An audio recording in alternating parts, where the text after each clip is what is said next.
Ini juga ada Romo, di kalau nggak salah di sebuah hotel di Pangandaran Romo ya. Betul, Pantai Pangandaran ya. di Bali juga ya, ada. Itu kan ada salah satu kamar hotel. Tuh lupa itu kan nggak salah tuh berapa gitu loh Romo kamarnya, nomornya itu. Itu kan ada sebuah kamar yang didesain itu semuanya itu kan warnanya hijau semua. Juga ada apa itu, ada kasurnya, terus ada tempat sesaji. Nah itu konon katanya tempat untuk sewaktu-waktu Kanjeng Ratu gitu. Nah niku pripun Romo? Ya gini ya. Jadi itu tergantung dari keyakinan seseorang bahwasanya memuliakan leluhurnya, karena dia pada saat memuja dia menginginkan ketemu oleh sosok itu, maka sosok itu muncul. Nah, di tempat itu dia membuat suatu tugu peringatan agar nanti anak cucunya bisa meneruskan atau paling tidak dititipi, coba kamu rawat kamar itu. Ya seperti yang di hotel di Bali kan juga ada. Yang tempatnya Pak Karno itu ya. Ya betul Mbak. Itu. Nah, jadi yang namanya gaib itu ada Mas, memang benar ada. Tapi kembali tentang yang namanya Ratu Pantai Selatan sampai Rabi berturun-turun itu yang harus kita luruskan gitu. Berarti gini Romo ya, tidak menutup kemungkinan orang-orang yang punya kelebihan indra keenam itu bisa Romo ya untuk menemui Kanjeng Ratu. Tanpa indra keenam, Kanjeng Ratu itu dengan bermurah hati akan menemui setiap orang yang mau kepingin ketemu dengan beliau, dengan catatan niatannya bersih, tanpa ada unsur duniawi dan tidak ada unsur kepentingan apa-apa. Dan saya belum pernah bertemu, tapi yang guru saya yang namanya Mbah Gustipar almarhum pernah ketemu. Konon beliau dimarahi habis-habisan karena minta. Jadi tidak boleh meminta, karena sesungguhnya manusia lahir di dunia itu sudah mendapatkan jatahnya.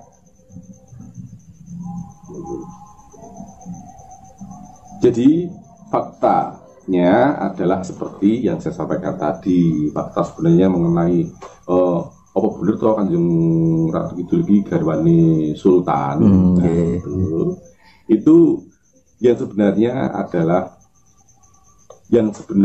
faktanya adalah cerita tentang Ratu Kidul, pertemuan Ratu Kidul dan Danang Setowijaya itu adalah bentukan dari para pujangga untuk mengubur rasa dendam, sakit hati, jangan sampai ada membalas di antara sesama darah Mataram. Adapun penguasa itu, penguasa jagat raya dan penguasa makhluk astral seisinya itu ada dimanapun kita ada, bahkan Pantai Utara pun juga ada, gitu loh. Cuman kan yang kita luruskan ada, sampai dicampur.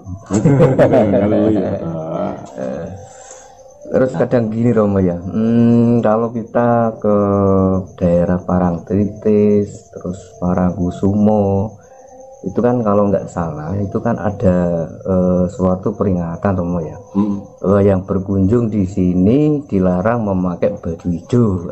Katanya baju hijau kan warna favoritnya Kanjeng Ratu. Niku pripun Romo? Itu etika. Itu pelajaran etika, unggah-ungguh tata krama. Jadi bukan hanya Kanjeng Ratu, bukan hanya ngembari Kanjeng Ratu, melainkan juga ngembari panguwasa dalem. Jadi orang Jogja, orang Solo yang bukan terah itu tidak diperbolehkan memakai pakaian barong atau jari barong. Barong niku barong jari parang barong. Iya. Tidak diperbolehkan. Karena apa? Iku diarani ngembari ngerso dalem. Jadi jari kawula ya kawula gitu. Begitu pula tentang ajaran mengenai baju hijau dan lain sebagainya. Itu merupakan kalau kita ini harus rendah diri, jangan ngembari panguwasa. Nah, kalau ini diterapkan jadi api loh Mas. Makanya sekarang itu banyak kan orang yang tidak duit dugo karena lupa dengan etika. Ya, mosok kadang-kadang simbol negara digedolanan, lambang-lambang negara digedolanan. Ini karena hilangnya budi pekerti, hilangnya akhlak, hilangnya pitutur luhur. Nah, semua itu merupakan kunci daripada pitutur luhur. Nah, misalnya masuk di dalam lingkup makam sesepuh, tidak boleh bersisul, tidak boleh bersisul itu bersiul ya, tidak boleh ngomong yang jorok-jorok. Nah, ini sebenarnya kan pelatihan saja, pelatihan agar kita itu sopan.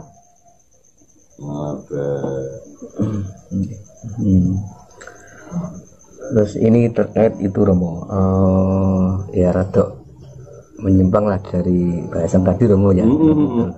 Ini ada sebagian ini Ramadan yang mengatakan ya dari paranormal lah Romo, bisa dibilang orang spiritual. Nanti jika 3 gunung misalkan, kalau nggak salah itu Gunung Merapi, Gunung Lawu, dan Gunung Bromo itu sudah meletus, nanti akan terjadi peradaban baru. Itu gimana Romo? Ya otomatis Thomas. Kita bicara tentang logika wae. Nek Gunung Merapi ku meledos kabeh ya, meletus semua, yang terjadi apa? Bencana kan. Nah, kalau sudah bencana, yang terjadi apa? Tatanan baru, perombakan besar-besaran, pembangunan di sana sini, pembenahan di sana sini. Nah, yang orang tadinya tidak saling kenal menjadi saling kenal, yang tadinya berpisah menjadi berkumpul karena mencari titik aman. Ini yang disebut peradaban baru, seperti yang terjadi beberapa saat yang lalu di Aceh waktu itu. Tsunami. Sekarang kan orangnya juga penduduknya bercampur kan, duduk blok kan gitu. Itu namanya peradaban baru. Dan itu pasti itu logikanya seperti itu. Ini Romo ada titipan pertanyaan dari Derek Romo. Maksudnya apa sih golek ono gali kangkung lan telapai gundul miber? Ya. Dari siapa itu? Ini itu Romo enggak ada namanya Romo. Itu gimana Romo? Golek ono gali kangkung lan tapake kuntul nglayang. Nek galih kangkung itu apa terus? Galih kangkung itu kan kosong, hampa. Lantas kuntul tapak nguntul miber.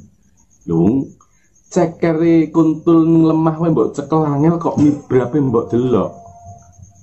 Kan yo angel. Lah carane kepiye?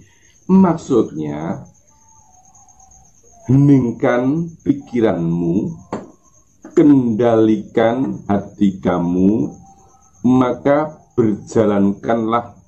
berjalanlah sesuai dengan apa yang didawuhkan oleh Tuhanmu. Jadi manuk mabur abure ngungkuli langit, golek ono gali kangkung. Nah, itu artinya di situ. Gitu ya. Ini ada lagi Romo ya. Cara membuka mata batin ini berikut Romo ini. Cara membuka mata batin.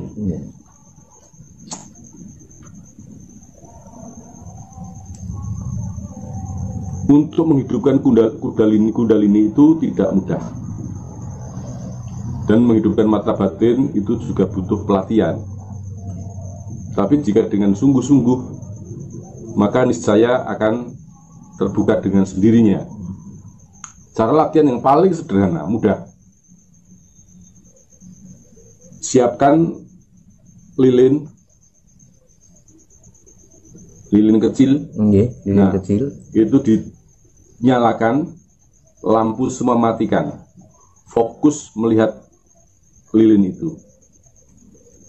Lakukan setiap hari.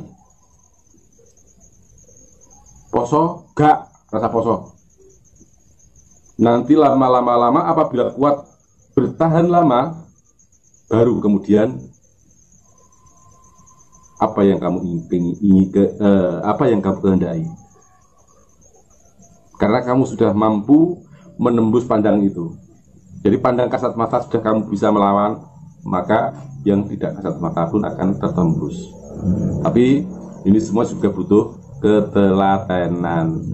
Lagi seminggu, lagi saulan, biar ya wes. Karena gagal sekali, mengulang lagi. Itu dilakukan sampai berapa hari Romo? Sampai ketemu.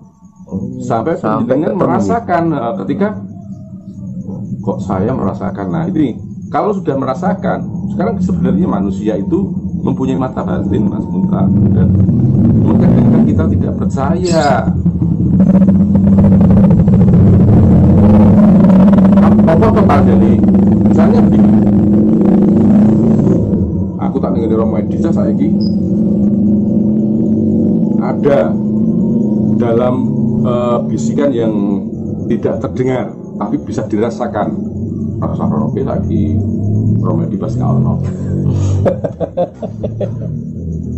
Tapi sampean ngeyel. Budal tenan. Kenyataannya gak ono tenan. Nah itu yang dinamakan mata batin. Bisikan batin. Dan kamu pasti pernah mendengar atau mendengar cerita atau mungkin mengalami sendiri seseorang atau teman kamu bercerita, sakjane bis semua pihak tumpaki lho iki. Tapi aku kok gak penak. Terus aku leren rokokan. Ya Allah, aku numpak bis kelak kecelakaan aku. Pernah gak cerita? Nah, pernah Romo ya. Itu mata batin yang mengingatkan kita. Nah, ini sebenarnya kita punya, tinggal mengasah sebenarnya. Tinggal mengasah. Jadi dan hal ini sering saya lakukan. Udah kok ya ini dan ya alhamdulillah saya itu setiap kali berangkat itu juga gak tahu nggak mantel Mas.